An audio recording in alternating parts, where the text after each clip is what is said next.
I'm so excited to be here, and I want to thank our elder for offering such an amazing opening and creating a sacred space that allows us to come together, talk story, share knowledge, and acknowledge who we are as Indigenous peoples. I was really touched and blessed to be in this space today.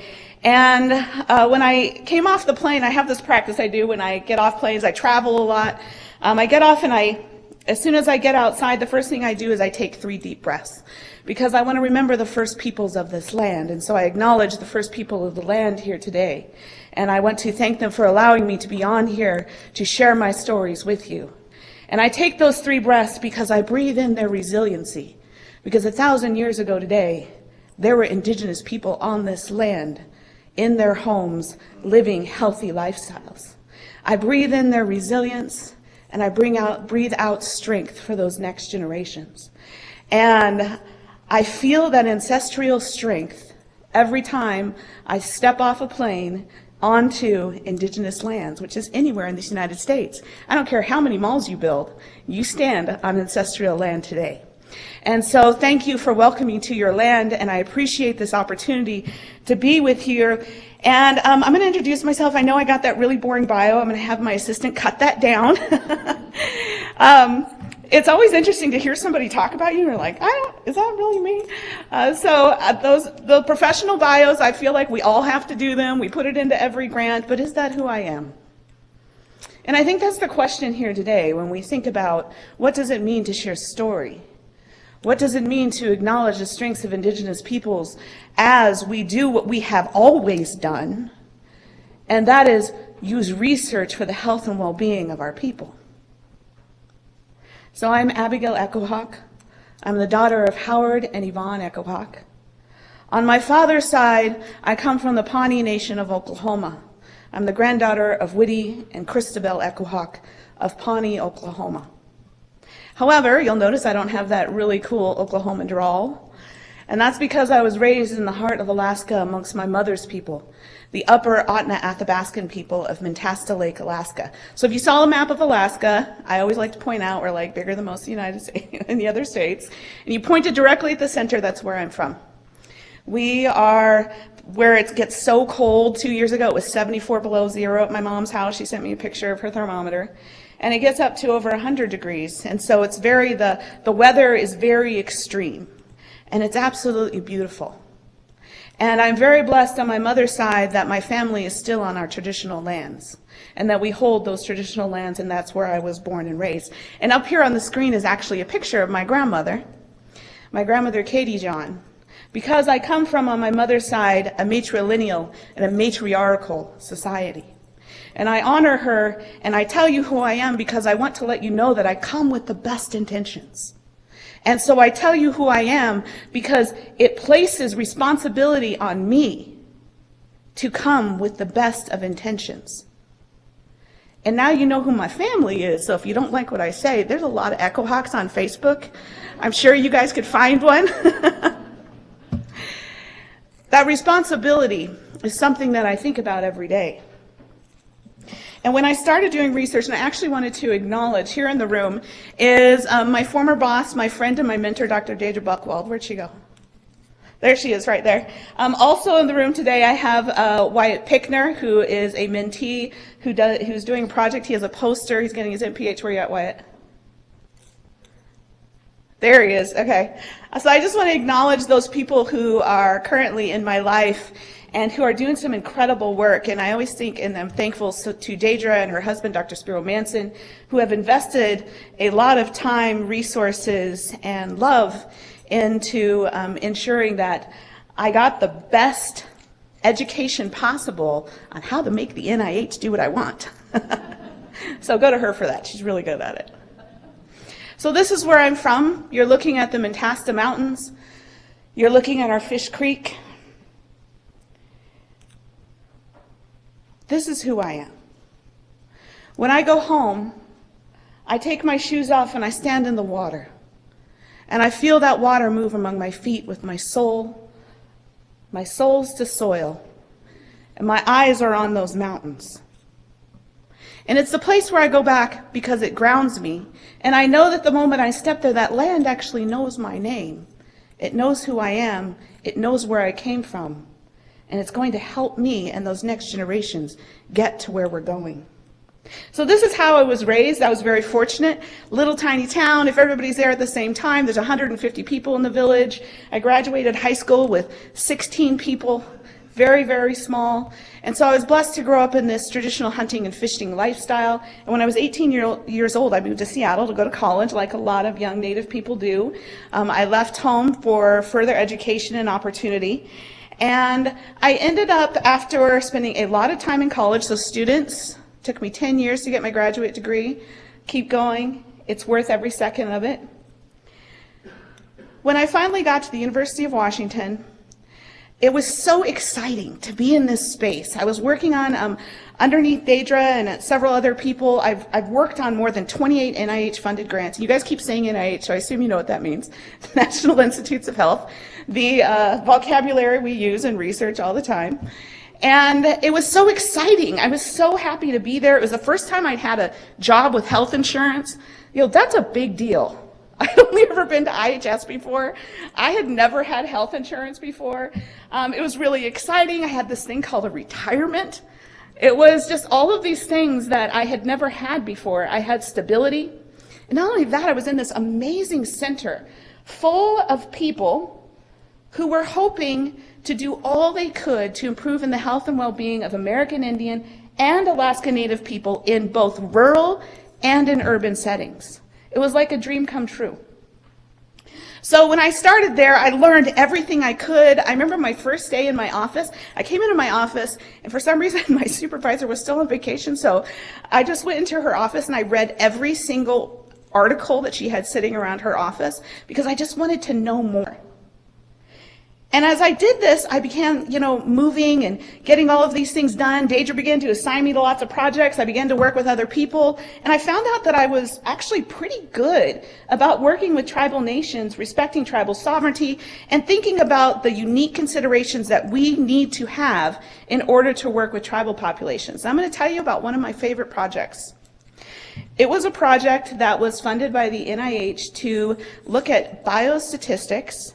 So we are looking at statistical smoothing and how to do small populations aggregation better. So I can almost point out those who are like epidemiologists, like lean forwards, like, oh, tell me more.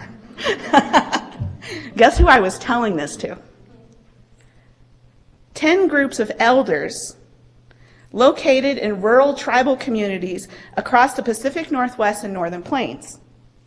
I'm coming to talk to them about statistical smoothing and aggregation of small populations data.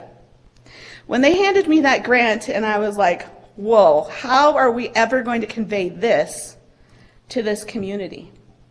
And I began this journey of a 2-year grant that took 3 years to get all the tribal approvals done to publish anything. 5 tribal communities, 5 tribal IRB approvals, 3 area offices, plus a university. I know you guys know how that works. And I began to spend all this time with these elders. It was like my dream job. It was like the most exciting thing I'd ever done.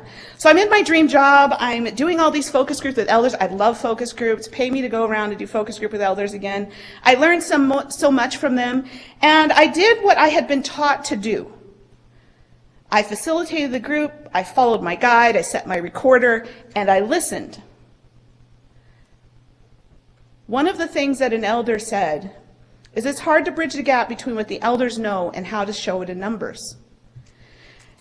When I went back and looked at the transcripts, I was like, oh, that obviously needs to go into our paper. That's like really, striking. We really need to put that in the paper, which there's a reference there if anybody wants to cite it.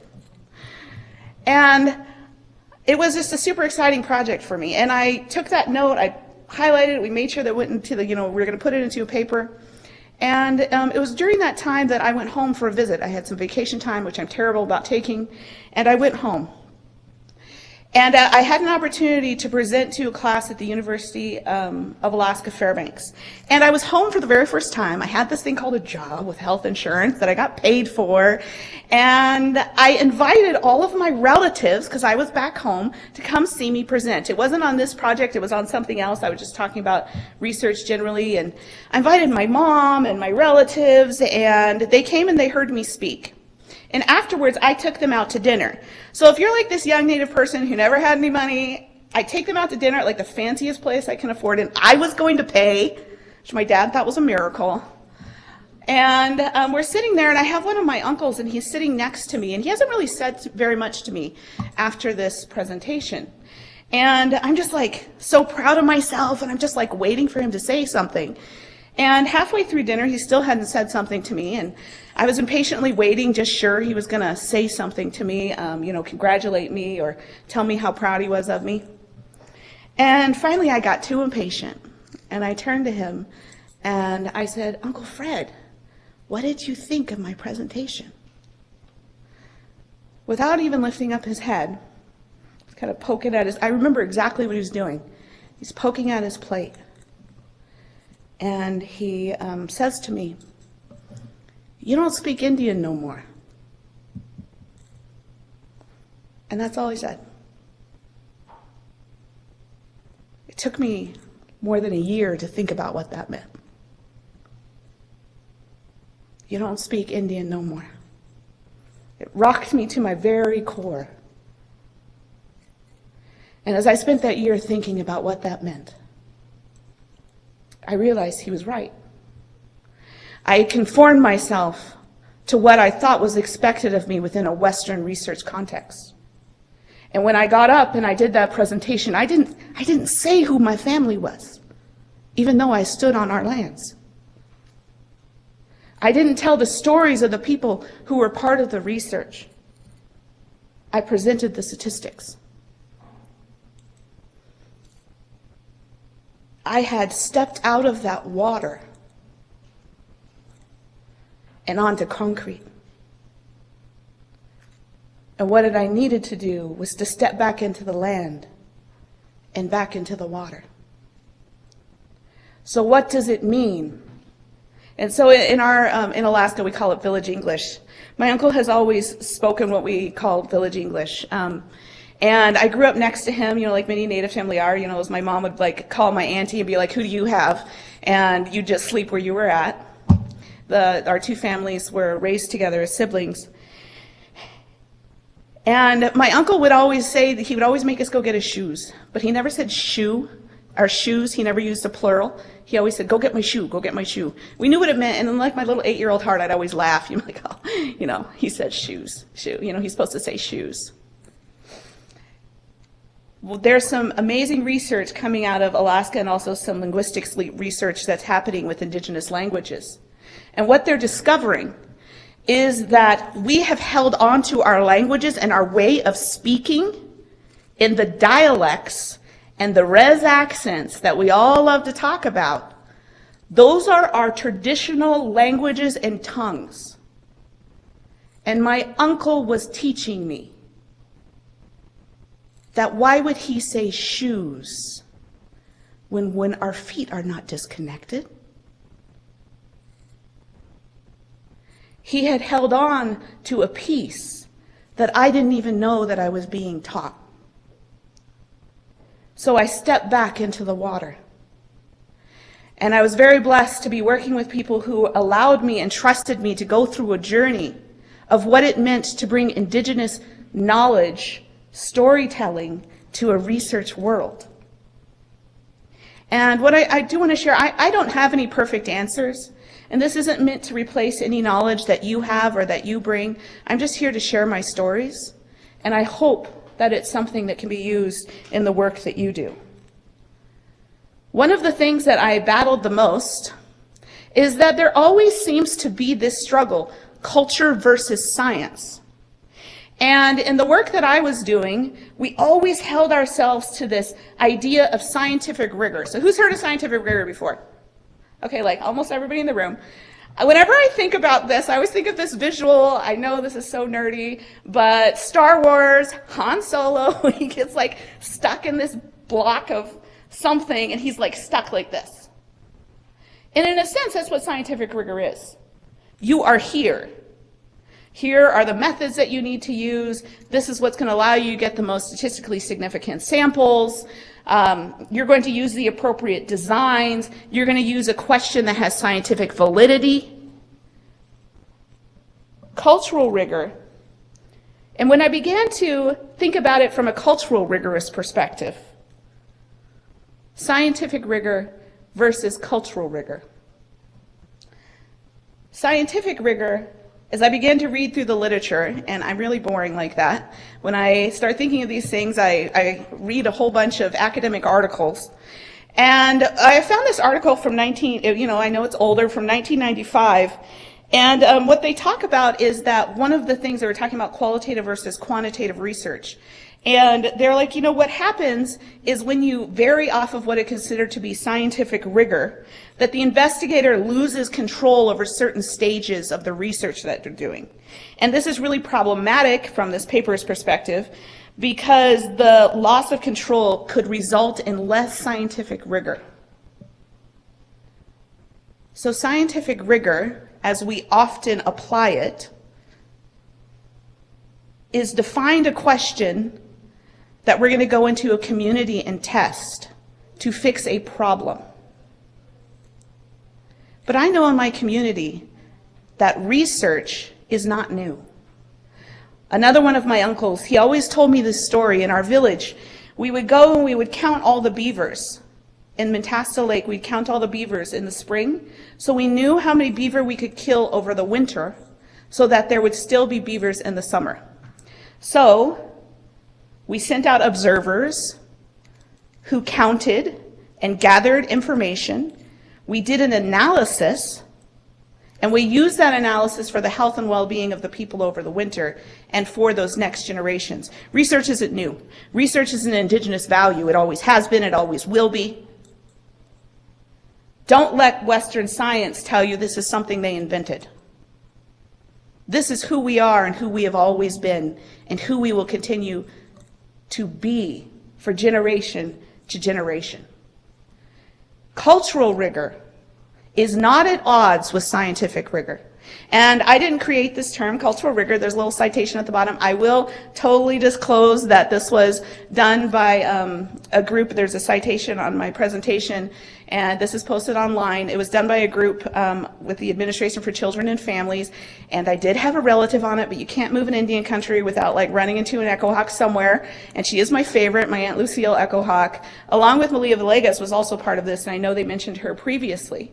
And they define this idea of cultural rigor that includes using, as appropriate, because all of these things are different in the different tribal contexts that you're in, but using cultural protocols that promote fundamental respect for the knowledge that is held within the community. There's many different ways that you can incorporate cultural rigor, but one thing I want to be very clear about, cultural rigor is not CBPR, community-based participatory research. Community-based participatory research is part of cultural rigor, not the other way around. When we ground ourselves in these indigenous values, then can we truly engage with the community and recognize that we are the experts. We know what is happening in our communities. So all of these things are going on in my head as this year and a half of me thinking about this story about my uncle telling me that I didn't speak Indian no more. It took me a really long time to conceptualize it. And I read all this stuff, I got all these citations, but that's not really what brought it home for me. Blueberries did. Does anybody here pick berries? I got some berry pickers here. I grew up picking berries. There's a blueberry field near my house. My parents used to send us there. It's always been one of our traditional foods. We use it throughout the year. We know how to store it. We stored it through the winter. We knew that it was valuable nutrition, and during the winter, during the harshest times, we ensured that our elders and our children had access to these berries first. The blueberry. So I told you about the extreme weather from where I'm from. 75 below zero in the winter, 100 degrees in the summer. The blueberry, where I'm from, survives and thrives in the harshest of conditions. And in fact, Western science tells us that the Alaska blueberry, from where I'm from, has the most antioxidants and nutritional value of any other berry in the United States. science that my people have always known. So I went home and I was picking blueberries with my kids, and a friend came up to me and he said, "Hey, why are you guys like standing there, like you're picking like I was taught? You kind of crouch down and you use both hands, you're respectful of the plant." He's like, "We have these really cool things that he's like, you don't have to do that, it takes way too long." And so he brought over to me, because him and his family are picking berries somewhere else, he brought me over this metal thing that had like these little, it was like a little box. And basically what you do is you place it in the plant and you pull it upwards and it picks all the berries and it pulls it into that little box. And it would have been so much easier. But what happens when you don't respect the plant? So we know that when you use that particular tool with blueberries, or just berries generally, you damage the plant, that it doesn't grow any more berries for about 2 to 3 years. It takes it that amount of time to recover. Sometimes in research, there's an easy way. Sometimes in research, there's a way that, while easy, may damage the plant, that takes time for it to recover. And we all know these stories within our communities of research that has been harmful. And as I thought about how do I bring myself back to this core of who I know I am, I knew I had to go back to that traditional way of using both hands as I was taught, of caring for that plant, being a warrior for the people and for the land, incorporating that. So now in my new position, I'm very fortunate to work in a community health center, do a lot of research, a lot of really cool statistical smoothing, using all those things that I learned. And I began to even think about what we call people. So research calls them human subjects. I call them storytellers of health. What happens when we place people as a storyteller of health? What changes when we step out of what has been defined as Western science? Simply, this is simple, it just changes the name. But it should change the feeling. And you know what? Storytellers of health, that's everything from if I donated a hair sample to be used for genetics research. That hair, particularly from my tribal community, tells a story. And to those geneticists, it tells a story. Any kind of research that involves our community, and I include the land in that, it tells a story. We are storytellers of health. It made me think, why are stories important?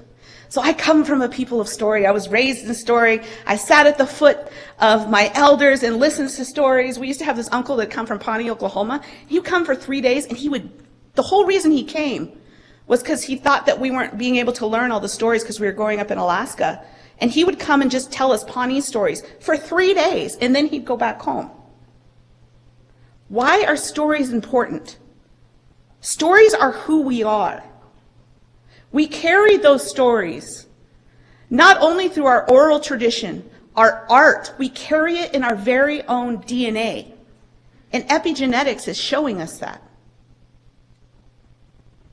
We carry these stories. What is our responsibility to the story? As people who do research, you have a responsibility to the story. And what is your responsibility to the storyteller? I had this amazing opportunity to present a workshop talking about storytellers of health with tribal people at a conference hosted by the Shakopee Nation, Seeds of Health. I had 160 Native people in there. I couldn't get them to stop talking about why stories were important. I couldn't get them to stop talking about what is our responsibility. I couldn't stop them from telling me about what our responsibility to the storyteller is. I have pages and pages of notes. Out of all of those notes, one word kept coming up over and over and over again, and it was love. What if we did all research because we loved our people? What if we did research simply because we love people? And in our communities, as we look forward to those next generations, using the knowledge of the generations before us, it has always been about the love for our people, for the land. It has been for no other reason. I get to talk to Native youth all the time. I've done, the last couple of weeks, I probably talked about 300 Indian youth. And at the end of it, I tell them, I don't care if you don't remember anything I said, except for this one thing. Know that I love you, that I've prayed for you, and I will always pray for you. Suicide prevention research tells us that when people know that they are cared about, when somebody expresses that to them, they're less likely. It's not the only thing, but there are many, it's one of the factors. We have always known that. What if we did research because we cared and loved our people? What would be possible? I always think when I was 5 years old, think about when you were 5 years old and what you wanted to be when you grew up. So I wanted to be a unicorn. I had a costume, I had everything, like I really wanted to be a unicorn. And at 5 years old, I didn't know any boundaries. Society hadn't shaped me into what they wanted me to be yet. And when I think about, and within my organization, I think about what if we had none of these boundaries? What could be possible? What if I don't think in the confines of Western science? What is possible?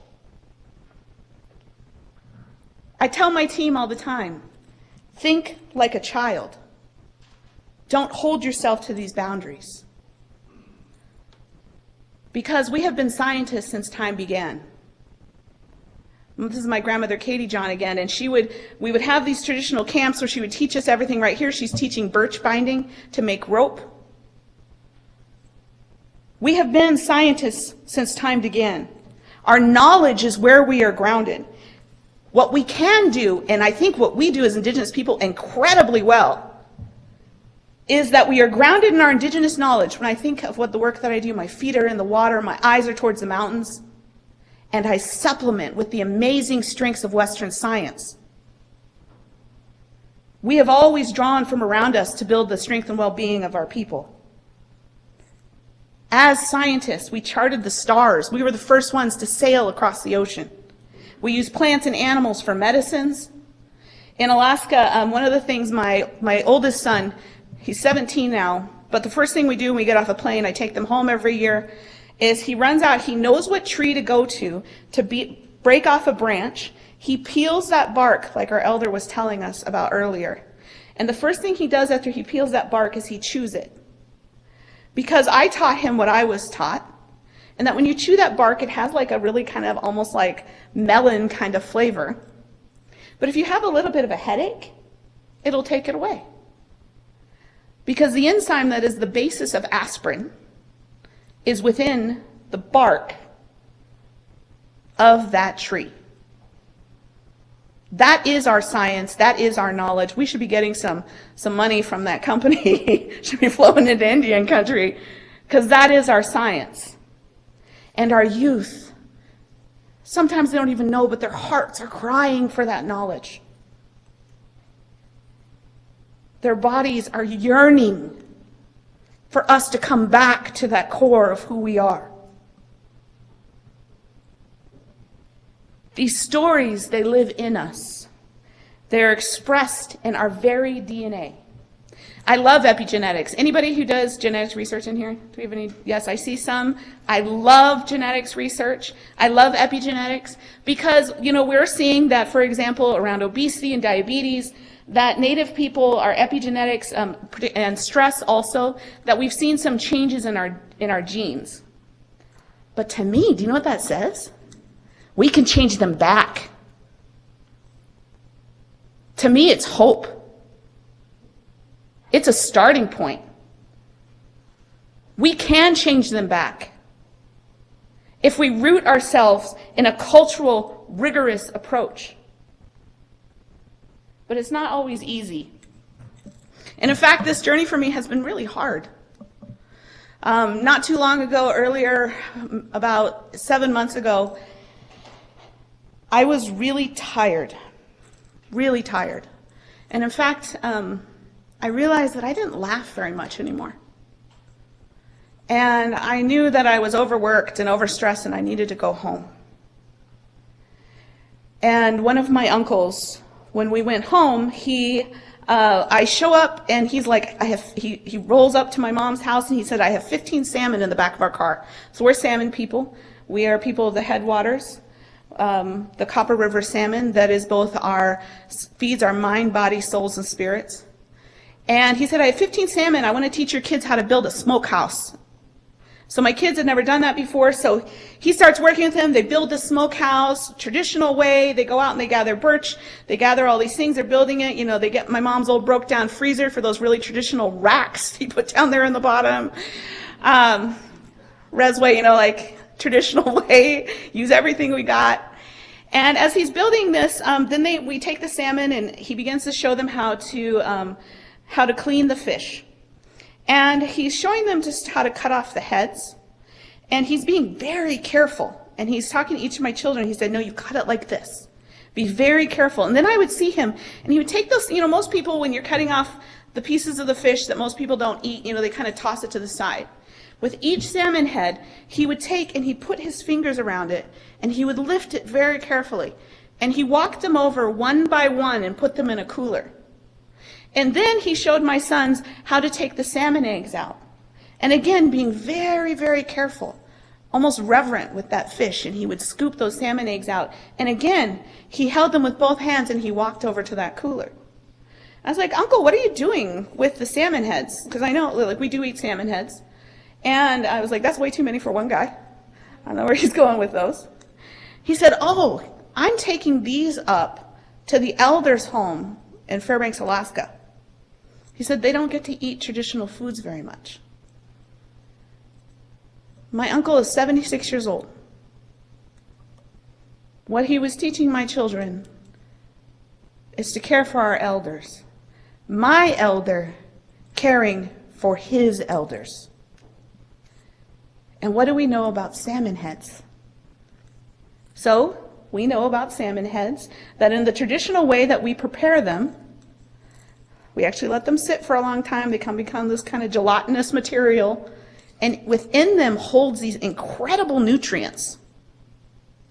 And those were always given to the elders. What do our elders need as they're aging? Nutritional food. And what happens when we give? Who's ever heard of the science of generosity? There's a science to generosity. When your body is really stressed out, it don't matter if you're 110 pounds and you just ran a marathon. If your body is really stressed out, I could feed you the most nutritional food ever, and your body can barely absorb any of it. I was taught this idea of generosity, of gifting. And I remember giving my grandmother one time moose tongue, again, a very nutritional food. And she lifted her hands up to my face, and she put both of them around them, and she said, thank you. Thank you so much. That generosity. How are your research projects generous? What are you giving? What are you not expecting something back from? That is our core traditional value. Giving. Not because we want something, because I want to give you the best that I have. I will give to you. Because I want you to live a full, healthy life. We do this because we love our people. And for me, I was tired. I was really tired. And I didn't know how much longer I could go on. I had taken this job as the director of the Urban Indian Health Institute. And for about a year prior to that, I had been having this really weird dream. It's a very strange dream.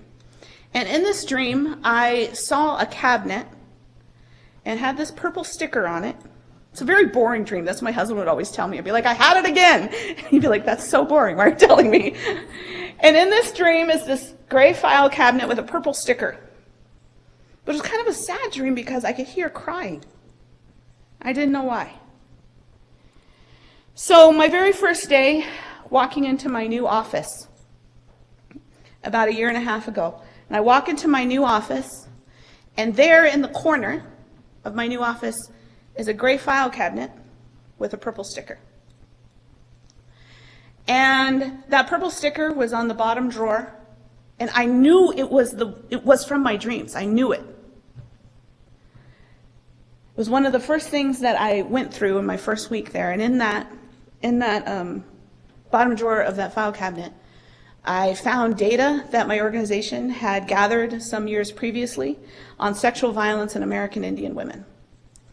And because of contentious relationship with the research organization that they had partnered with, they had never released that data. And the stories of our women sat in that cabinet.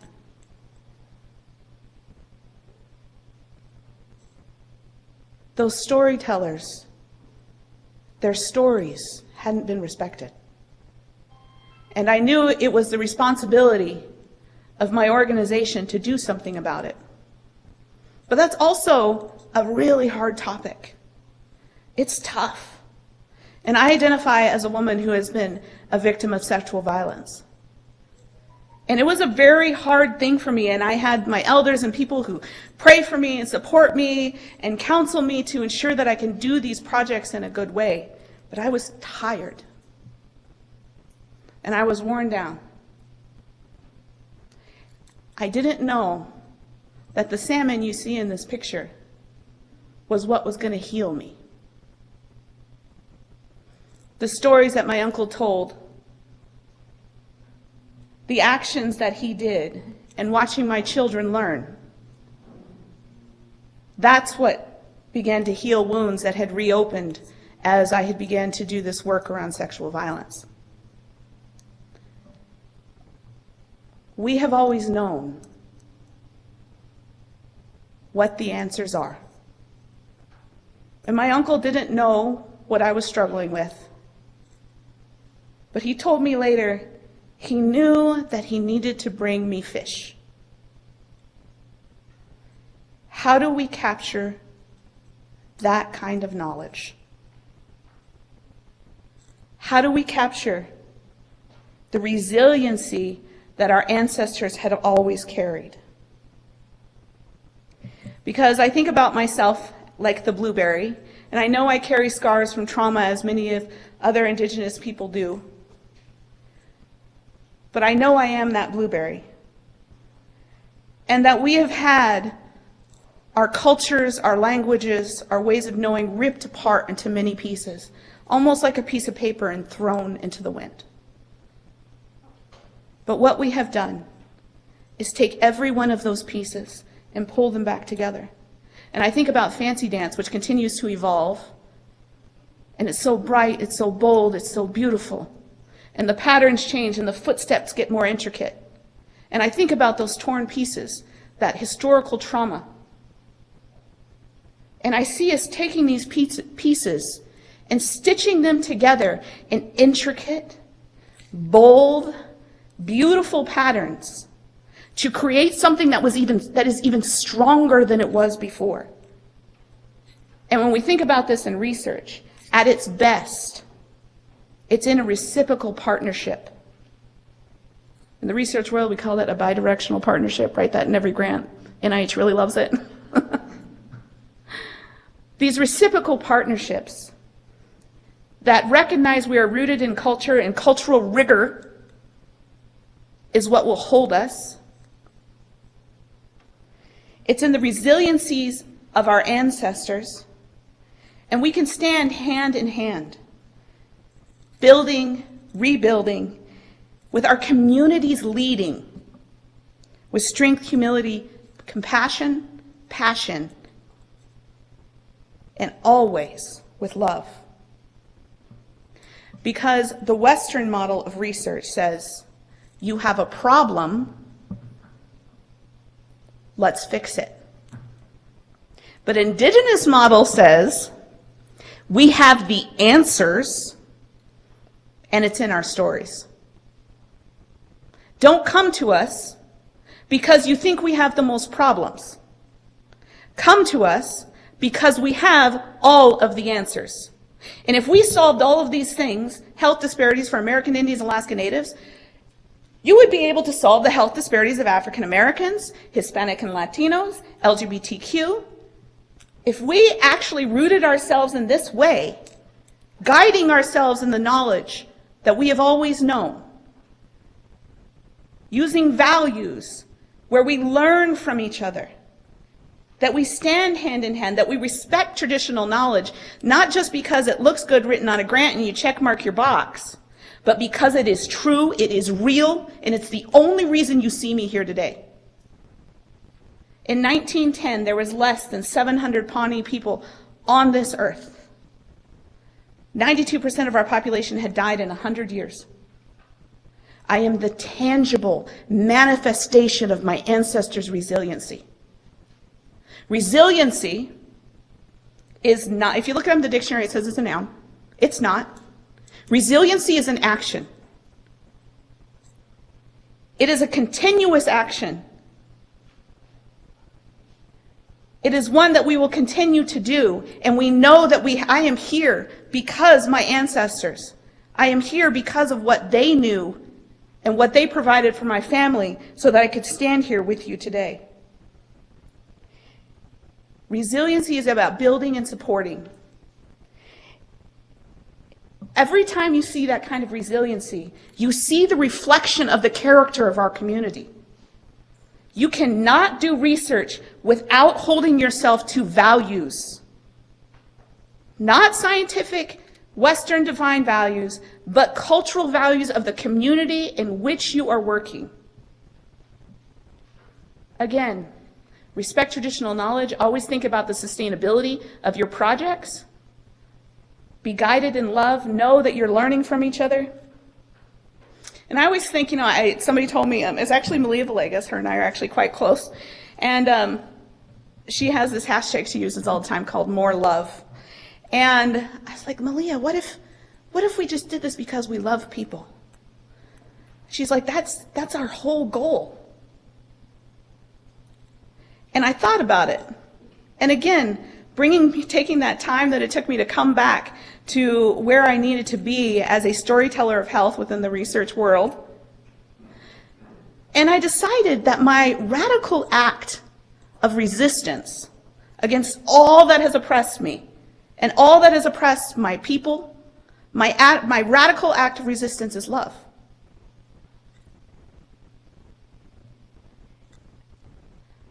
I'm going to tell a story because I'm going to finish up. And this is a story that comes, so I have 7 siblings. It's the greatest thing that ever happened to me is to have all these siblings. They are my heart, my soul. I cannot get my job done. My kid, my sister's helping take care of my kids right now. And I have a sister that lives in Hawaii, and she is married to a Maori man from New Zealand. And my sister and her husband are caretakers for King Kamehameha's training grounds. He was the last king of Hawaii. And they are the caretakers of the land, and as part of that, they bring over these big groups of Maori people, which are the indigenous peoples of New Zealand. Twice a year, they get groups of 200 Maori people. About 150 of them are children because they come from a Maori immersion school. And the other are just parents and chaperones. And so they had come and they were visiting my sister on the lands of Hawaii and on the Big Island. And at that time there was a protest that was going on around Mauna Kea. So Mauna Kea is this big volcano, and the University of Hawaii wants to put a telescope in the middle of it. Well, it is a very sacred space. Native Hawaiians are not against science. Again, they charted the stars and made their ways across the ocean. What they are against is desecration of our sacred lands. So they at the time were protesting and were holding a camp up in Mauna Kea. My sister and her husband and this group of 200 Maori people went up to meet them, and they were going to walk up the mountain, but there were so many park rangers who were blocking the roads, they wouldn't let them through, that they left one person in the camp, the people who were holding the protest, and the rest of them came down. So these guys had been up on that mountain for like 2 months, just surviving. At that point, there's only about 15 or 20 of them up there on the mountain, and then there's these 200 Maori people. And they began to do what is a traditional protocol between Polynesian people. You talk about coming with good intentions, and they sing back and forth to each other as they go through these protocols, introducing their families, who they are, and what their intentions are. So come down this mountain is a group of guys and one lady who have been up there. No water, no toilets, camping out in the rainy season, and they're tired. They're real tired. And they're greeted with 200 Maori people. Who's ever heard Maori people sing? Google it.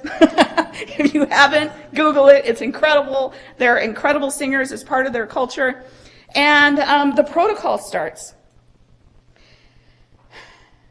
So here's the Native Hawaiians. Here's all the Maori people.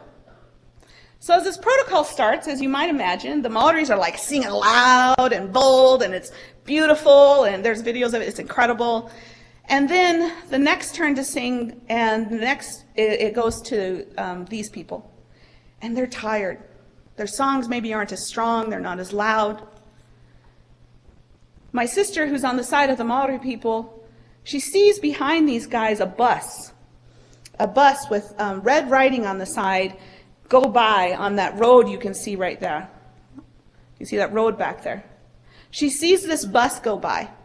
And the bus goes, and the Maori people are still singing. And she says she's looking, all of a sudden, on this little tiny road, this bus does a U-turn. And she's like, what is going on?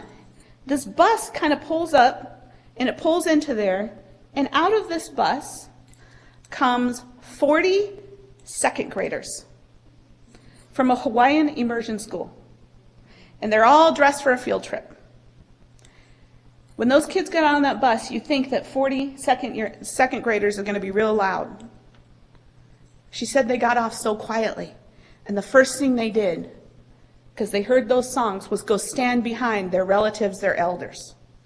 She said you could see them kind of getting like excited because they knew their turn was coming. And when it was their turn, the Maori stopped singing, and now it was the turn of the Native Hawaiians. And those kids, they were ready. They were ready to sing. I can never be lost. I am a seed, born of greatness, descended from a line of chiefs. That's who I am. And as they sang their songs, in both Hawaiian and in English, you saw those men stand taller. You felt the spirit change around them. You felt the strength of the place shift and change. When I think about why we do research, I think about these second graders. Hawaiian immersion schools came out of advocacy from the Native Hawaiian people, that they knew that their language was their strength, and it, through their language, they could teach and bring back their culture. They taught them the traditional protocols. They have government funding to do these. And it was all based off of research. And when they lined up behind their elders who maybe thought they didn't have strength left, those kids sang that strength back. That is our opportunity.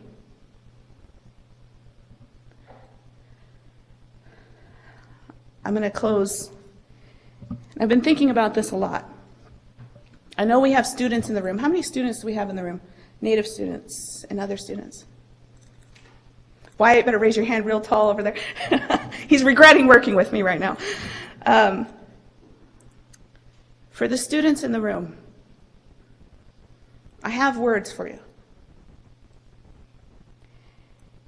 You have made your way into spaces meant for you. Spaces that are uninviting to our kind. But know this, your knowledge is vast, your wit is deep, and your stories ground you. You are unstoppable. You will take these stories and you will demand change. And in these times, recall your ancestors who resisted and defied, surviving and thriving, and always, always continuing. I remember them and I remember you. Together, we are unstoppable. I challenge you to take the leap of faith, to be guided in your stories, to acknowledge your Indigenous strengths. How big is your brave? To every Indigenous person in this room, you sitting here is an act of resistance to every single person, policy, every action that tried to destroy us. But today you are part of the story of our resiliency. How can you use our stories to build the sacred space for the next generations? It'll absolutely take bravery. I challenge you to take this leap of faith. How big is your brave? To the allies in the room,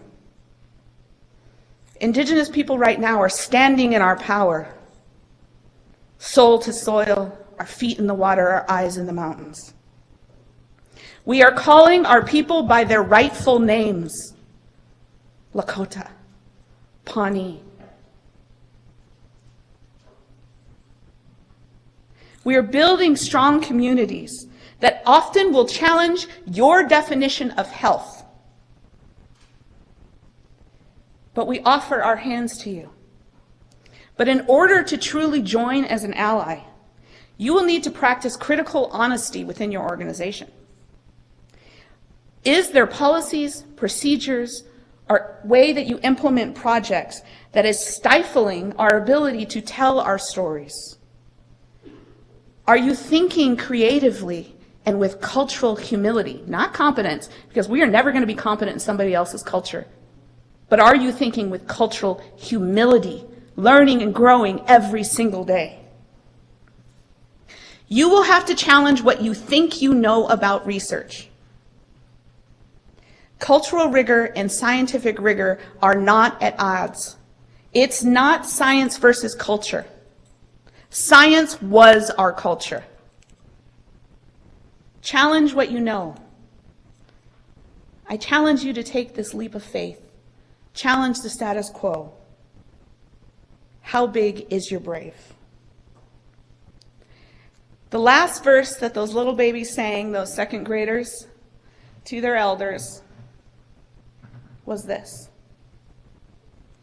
my pride I will show, that you may know who I am. I am a warrior, a survivor. My language is my strength, an ornament of grace.